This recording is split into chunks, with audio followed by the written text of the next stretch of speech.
This is the worst jobs quarter we've had in 2 years, the worst recovery in about 60 years, the highest debt and the biggest government since World War II, and the highest poverty rates in a generation. The president believes that his government-directed economy, government-centered society works. It doesn't. And if you want to find out what these policies end up looking like, turn on the TV and look at Europe. Eventually, you run out of other people's money to spend. Eventually, this kind of government command and control, crony capitalism, corporate welfare, reward interest groups and friends and cronies, that kind of economy fails. It is failing. The president's policies aren't working. And we really need to replace the president so we can replace these policies. Republicans need to learn a lesson that Milton Friedman taught us, which is we should not be pro-business. We should be pro-market. And of years late, Republicans got confused about that.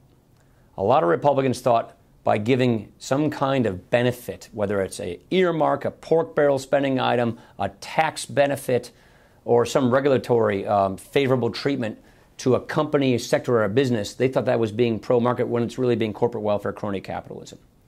And what Milton Friedman would have said, I think, is get rid of the corporate welfare, the crony capitalism, treat everybody the same, and be pro-free market. I think there's a resurgence of that viewpoint in the Republican Party. For us as Republicans, it's going back to our core principles and recognizing that we drifted from them. That's point number one. Point number two, what Milton Friedman would say today is if we simply restore the foundations for economic growth, we will grow our economy and get out of the mess we are in.